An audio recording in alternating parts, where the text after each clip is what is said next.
Neostigmine. A 24-year-old woman develops drooping eyelids, double vision, and progressive muscle weakness that worsens by evening. She is diagnosed with Myasthenia gravis. After receiving neostigmine, her muscle strength improves dramatically. How does this drug restore neuromuscular transmission? Let's explore the mechanism, uses, and adverse effects of neostigmine. What is neostigmine? Neostigmine is a synthetic quaternary ammonium compound that acts as a reversible anticholinesterase. In simple terms, it temporarily inhibits the enzyme acetylcholinesterase, allowing acetylcholine to remain at the synapse for a longer time and produce a stronger cholinergic response. Unlike physostigmine, neostigmine does not cross the blood-brain barrier. This is because its quaternary ammonium structure carries a permanent positive charge, making it poorly lipid-soluble. As a result, its effects are primarily peripheral, with little or no action on the central nervous system. Mechanism of action. Now let's understand the mechanism of action of neostigmine step by step. The first step is acetylcholinesterase inhibition. Neostigmine binds to and blocks acetylcholinesterase, preventing the normal breakdown of acetylcholine. As a result, acetylcholine accumulates in the synaptic cleft and its action is prolonged at cholinergic synapses. This leads to enhanced neuromuscular transmission. The prolonged availability of acetylcholine activates nicotinic receptors at the neuromuscular junction, restoring effective muscle contraction. An additional point to remember is that neostigmine also directly stimulates nicotinic receptors at the neuromuscular junction. Therefore, it improves neuromuscular transmission through a dual mechanism, by increasing the amount of acetylcholine available and by directly stimulating nicotinic receptors. Therapeutic uses. The most important indication is Myasthenia gravis. In this autoimmune disorder, the number of functional nicotinic receptors is reduced. By increasing acetylcholine at the neuromuscular junction, neostigmine improves neuromuscular transmission and restores muscle strength. The second major use is the reversal of neuromuscular junction blockade after surgery.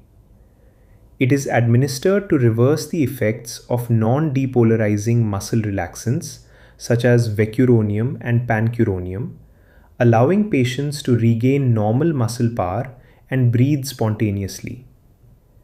Neostigmine is also useful in postoperative ileus and urinary retention. By increasing acetylcholine, it stimulates smooth muscle in the gastrointestinal tract and bladder, promoting bowel movements and bladder emptying.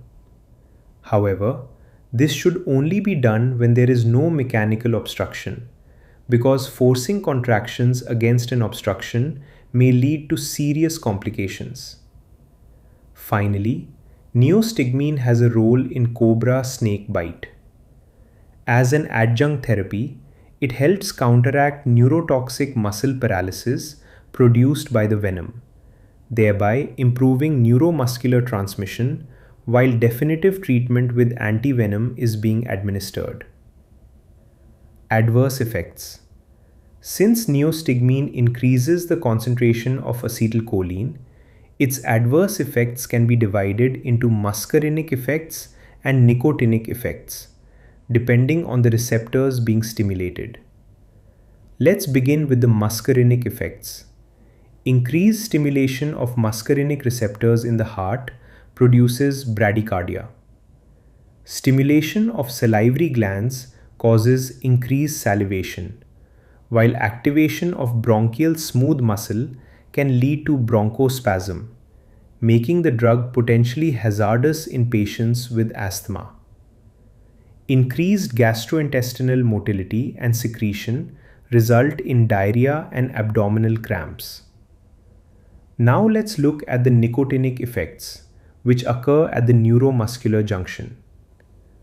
Excessive stimulation initially produces muscle twitching, also known as fasciculations. However, if the dose is excessive, continuous receptor stimulation leads to weakness because the neuromuscular junction is unable to sustain normal muscle contraction. Contraindication. Neostigmine is contraindicated in patients with mechanical obstruction of the intestinal or urinary tracts. Remember, neostigmine increases smooth muscle contraction. Forced contractions against an obstruction risk rupture, making this a critical safety consideration before administration.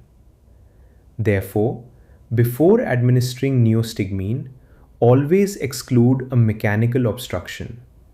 Key takeaways. Let's conclude with the key takeaways for neostigmine. First, remember that neostigmine is a reversible acetylcholinesterase inhibitor. By inhibiting acetylcholinesterase, it increases acetylcholine at the synaptic cleft. Because it is a quaternary ammonium compound, it has peripheral action only and does not cross the blood-brain barrier, so it produces minimal central nervous system effects. Second, always think of the neuromuscular junction focus. At the neuromuscular junction, the increased acetylcholine stimulates nicotinic receptors, restoring skeletal muscle strength. This explains its effectiveness in disorders of neuromuscular transmission.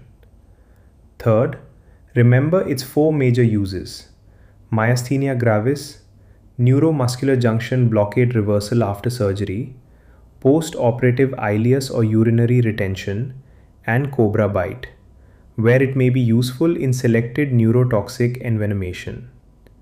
Finally, never forget the critical contraindication. Avoid neostigmine in mechanical GI or urinary obstruction because increased contractions against a fixed obstruction can increase the risk of rupture.